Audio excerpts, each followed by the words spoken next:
Well, she's still not safe to drive, but we are getting there. Right now I'm working on the taillights. I got everything torn apart. We're putting everything new back in. Just a quick update to let you know I'm still thinking of you. Finally, the garage is going to get wired up with lights and receptacles. Fantastic.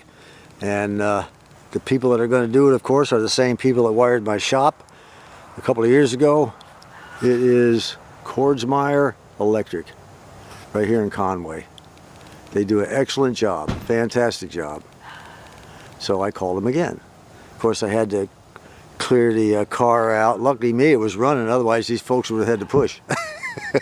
I haven't washed the garage yet. I need to get that thing washed, but I wanted to wait until after the electrical wiring was put in. We have Lynn and Josh. Now, Lynn, last time you had who with you? Robert. Robert. Is he still hanging around? Yes, sir. Oh, well, how about that? He's in his own truck now. All right. Anyway, they're going to go ahead and do it. I'm going to have some lights up here. Those LED lights. All you guys have been screaming for LED lights. You're finally going to get your LED lights. That's all they do is, these young guys, you know, everything got to be LED, you know. You start a fire in a stove, well, can't have fire, got to have LED lights in there, you know. And they're going to put receptacles around the wall. And a breaker box here for me. And a switch here. I decided to put a switch in where I could turn the lights on and off. But the breaker box will have a one main circuit breaker, and the individuals below. I wanted a way to shut everything down with one pull if an emergency were to happen. So that's what's going on. They'll be here most of the day. I'll pop in and out and see what's going on. I've given them basic instructions of what I want. They know what they're doing.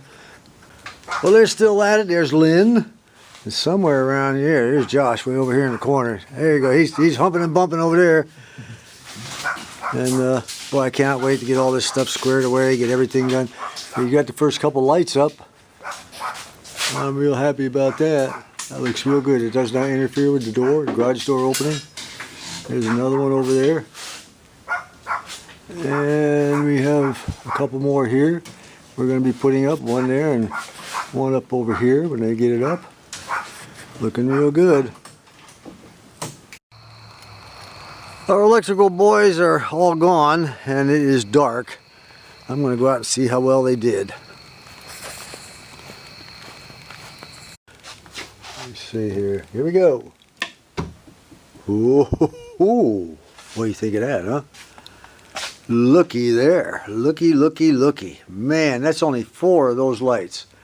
Those little, they've got 4 blades and a center light.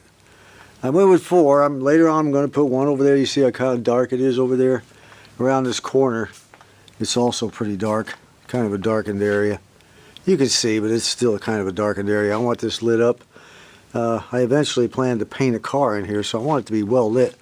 So I already talked to the guys. I said, I'll be bringing you back. We're going to put a second light here, or a 5th light here, and a 6th light over here. He said they'd figure out some way to get it to where the entire area was lit. I'm also going to start, I have some curtains that wifey bought me. I'm going to be putting on the windows. We're going to shove everything back against the wall, start cleaning up and getting rid of a lot of stuff. We've already got rid of a lot, but I'll tell you, sometimes it seems and acts the way you have to push crap around like I haven't gotten rid of anything. So I think tomorrow, I think I have enough curtain rods to put a curtain there and a curtain there. I think that's what I'm going to do. But that's pretty nice, isn't it? Boy, I can walk out here. I don't have to worry about an extension cord with a drop light on it to see what I'm doing. It took forever, it seems. Well, that's it. That's how much progress we've been making.